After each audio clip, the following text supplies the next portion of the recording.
Hey guys, what is up, and I welcome each and every one of you to a new League of Legends video. So with preseason finally on the live servers, I'm sure a lot of you have been sort of scratching your heads wondering what exactly are the new runes, what to take, and especially which champions right now are technically the most OP. Or in other words, which champions are using these new runes the best so far. Well, this video is here to hopefully help you with that and give you an idea as to what champions you should watch out for, you should ban, and maybe what champions you should also look at picking up. So this video is going to be made in collaboration with Pro Guides. It's preseason and you guys need to know all the new changes before you start hitting ranked again, and Pro Guides has everything you need to know on the new runes and the new changes. They have a free link to them down below where you can set up a free trial. Highly recommend checking it out. Again, the link is down below. But without much further ado, let's get right into the best champions of this current patch. So let's start things off by talking about probably the most obvious one, Ezreal with the Kleptomancy Keystone. This one is pretty damn OP, and the reason for that is because Ezreal is one of the few champions in League of Legends that essentially has an auto attack combined with a spell and one ability being his Q. So all you have to do is land your Q on the enemy, which is something you should be doing regardless since you're playing Ezreal, and you instantly proc Kleptomancy, you keep stacking up a lot of gold, you keep getting free items, and you go so far ahead in gold so fast, especially if you get the rune that lets you go into debts,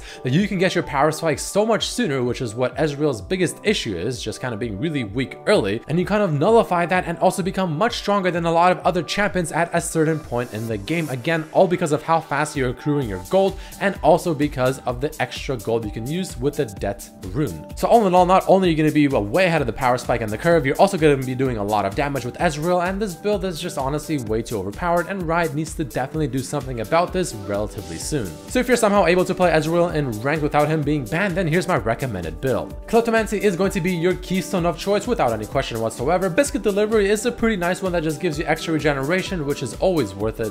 Futures Market is probably the best one here as well because of the extra gold that you get to, again, skip that low kind of weak early game with Ezreal and just get those items as fast as possible. And Cosmic Insight being probably the best by far of the other two choices. The second path is going to be taking you into the sorcery tree, taking Scorch for the early game pressure and mana flow ban just to ensure that you never run out of mana, or it takes a long time before you finally do. Meaning that a lot of the times when you're back into base, finally to buy your items and to reap in all that gold, you'll have quite a bit of gold to actually use. But now that we got probably the best champion as of right now out of the way, let's talk about some very interesting stuff happening over in the top lane, with the first champion being TEEMO. I honestly did not think the time would come where I would have to talk about TEEMO as being an actual legitimate meta champion. But what do you know, TEEMO top is actually considered to be quite damn good, and you can probably even play him mid lane if you really want to. You could probably even play him support as well. But what makes him so good is the Keystone Summon Aerie. This is so good on him, and the reason for that is quite simple. Whenever you have your dot on them, so for instance your E or even your ultimate, even if it's across the map and they walk into your shroom,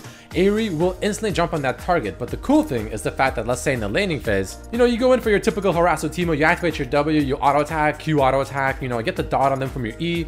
If Aerie finally does go and hit that target because you just attacked them and she comes back to you, but you still have the dot damage taking away from your E ability on them, the second she comes back to you, she instantly flies right back at them and deals the damage. And the same thing applies again with your ultimate, where even if they do walk into a shroom all the way across the map, Aerie will actually fly over there, hit them, and then come back to you.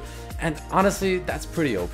So you can literally get multiple uses of Aerie, the Keystone, in one use of your E ability. Absolute Focus is also quite good along with Scorch, again, just for the added damage, and also Absolute Focus. Let's say you're chilling in base, you're maybe split pushing, you're chilling by yourself, just farming out, pushing in the wave. Someone walks into your shroom across the map, you're above 70% HP. Well, congrats for you. Your ultimate just did bonus damage just because you're chilling in the other lane, being pretty much full HP. So the build for him is clearly as follows: Summon Aerie being your first keystone of choice, mana flow band, Absolute Focus, and Scorch. Going into the domination path following that, Taste of Blood and Ravenous Hunter, all being very, very good. Sudden impact in domination can be also okay since your passive does technically proc it, but the situations aren't as high enough to actually make use of it properly, so usually Taste of Blood is probably better.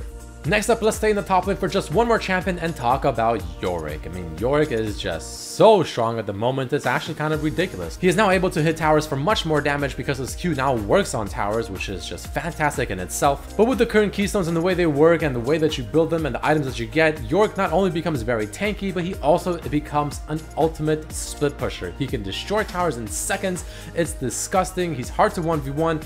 And I mean, honestly, he's pretty OP, so you might want to watch out for him. There really isn't much more to say other than the fact that he's just a fantastic dueler, split pusher, and tower destroyer. So with all that being said, let's take a quick look at the build. Grasp of the Undying is going to be your keystone of choice, and a fantastic one it is on duelist-ish kind of bruiser champions that don't really have a lot of hard CC. Following that, Demolish is going to be extremely important because this is what really helps you just absolutely annihilate towers. Iron Skin is going to be the one I usually recommend, but it also comes down to just what you're facing, since the other option gives you MR instead. And Second Wind I honestly believe to be one of the best non-keystone runes in the entire game. It's so damn good. It's actually kind of ridiculous. So if you're a top laner that likes to split push and duel people, then this is going to be the champion and build for you, and trust me, you're going to have a great time.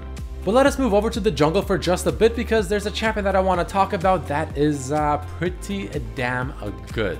Kindred. Now very quickly, some other honorable mentions in the jungle that are also very strong are champions like Kha'Zix, Rammus, and even champions like Warwick. But I wanted to talk about Kindred more specifically because this champion hasn't really been in the meta for so long that it almost is a little bit heartbreaking, but it seems like their chance has finally come. And it's all thanks to the new runes with Press the Attack and the extra attack speed you can get from them from Alacrity. They are also easily able to apply sudden impact from the domination tree, and honestly, it's just a great page for them overall. Because they still have some decent clear, they're still very good gankers because at the end of the day, it is a ranged champion ganking you with a slow and a lot of dashes. And they're still known to scale extremely well into the late game. So with all that being said and done, Kindred is finally back in the meta and definitely stronger than before. Here's a recommended build. Press the Attack is going to be your keystone of choice, and a fantastic keystone it is for so many champions. Triumph here is going to be a really good one for you to get, though Overheal is a nice substitution as well, even though I recommend Triumph because it's so damn good. Legend Alacrity obviously being your keystone of choice because Kindred love attack speed. Coup de Grace is going to be your final choice in the precision tree because it's probably the best one and the one that's used most often in most scenarios. The second path is going to be Domination because sudden impact is just so easy to proc with your Q, and Relentless Hunter just kind of not only fits the theme of Kindred, but also helps them just run around the map and just stack up the kills, get the pressure around the map, and also get to their mark as fast as possible. But now let's make our way over to the mid lane and talk about a few champions here because there are some pretty OP champions at the very moment. The first champion we'll talk about is going to be Zed. Now Zed is actually in a decent spot right now. I wouldn't call him completely overpowered, but he's definitely pretty strong. The reason for this is because not only have the lethality items all been very slightly buffed to offer slightly more lethality, I believe 20 now each of them, but now people can't just run armor yellow runes to sort of nullify Zed's laning phase damage. And this is actually a really good thing. So if you play Zed correctly and you get the items fairly quickly, or if you get a slight lead, you can actually snowball it in theory a bit better. The preseason has only been active for about a week or so now, so it's not really like a for sure thing just to say, you know, Zed's better now than he was before, but he definitely feels pretty damn strong, and I've seen a lot of people play him to success. And of course, on top of this, the infamous, the very annoying and very kind of awkward build where you just go 2 Black Cleavers or even 4 or 5 if you really want to, stacking CDR with the Transcendency rune is very strong and weird. So with all that being said and done, here's my recommended build for Zed. You can see that there's 2 different options here, kind of depending on what you're facing in the mid lane. If I'm usually facing a mid lane champion that I'm not really scared of and I feel like I can be very oppressive with, I usually go for the precision in the second path. If I'm facing someone that I feel like, you know, is going to be very annoying, maybe like a LeBlanc or a good Orianna, then you want to go into the sorcery path and get nullifying orb because it is essentially a mini hex drinker, and that's very useful. And if you want to go for the infamous Black Cleaver stacking build, then you just go for the Transcendency and sorcery instead and you're good to go. For the domination path, obviously you go for Electrocute, Sudden Impact, Relentless Hunter I think is fantastic. And personally, I actually like Zombie Ward over the Eyeball Collection because the Zombie Ward thing is actually extremely underrated and you'll be surprised at how useful it is, so I personally recommend it.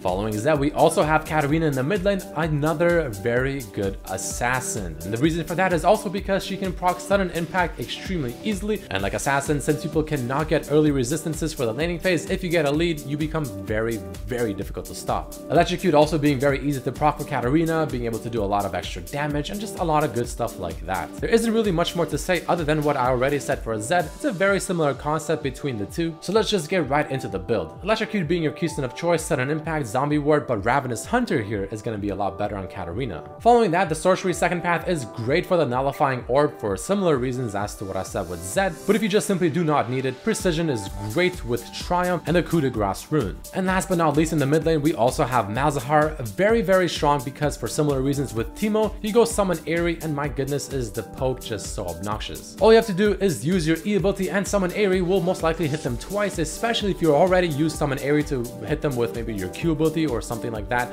or even your ultimates.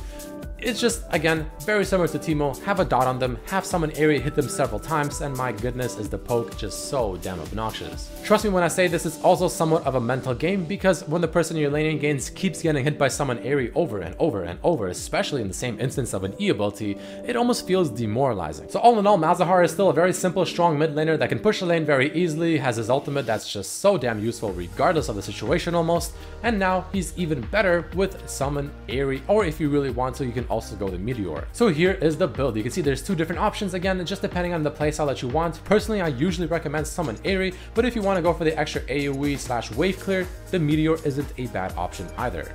And the final champion to talk about down in the support role before I go into some honorable mentions is going to be Sona. Sona came out on the top of all supports by far the second the preseason patch hit, to where Riot had to actually hotfix her, but even with that, I think she's still pretty much at the top. And I feel like the support role kind of came down to either one of two things. If you can just completely abuse summon Aerie as a support champion, you're just completely OP. Or if you're a tank support like maybe Alistar, Leon, or Braum, and you can abuse Aftershock, you're also up there on the OP meter. But Sona definitely took the top spot because of just the extra damage and healing that she has within the laning phase, just the amount of poke that she has, and also the scaling that she provides. And with having mana flow banned in your laning phase, I mean, you can be chilling at a lot of mana for quite a long time, meaning that your poke in the lane is going to be just that much longer and more annoying. All in all, Sona, fantastic, great support, highly recommend playing her if you're a support player. So the recommended build is as follows: summon Aerie being your keystone of choice, mana flow ban, absolute focus, and gathering storm just to help you scale to late game and be that stronger in the late game. And inspiration being your second path with biscuit delivery, and of course, cosmic insight being one of the best non-keystone runes in the game.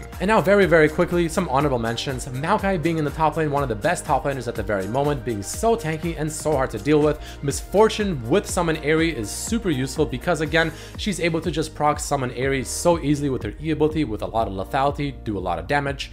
GP is also quite good with Kleptomancy, very similar to Ezreal, but I mean, you might as well just play Ezreal. Talon is also very strong, similar to reasons as to why Zed and Katarina are in the meta, and Ornn also being extremely tanky and almost impossible to kill just like Maokai. But either way guys, thank you all so much for watching. There you have it, the best champions in the preseason. Hopefully this gave you a better idea as to what champions to watch out for, what champions to play, what champions to ban, and just kind of give you a better idea as to what exactly is even happening in this current preseason. That's complete mayhem. If you enjoyed the video, then definitely hit that like button, check out Pro Guys down below, and I'll see you guys for the next video. Thank you for watching. Peace.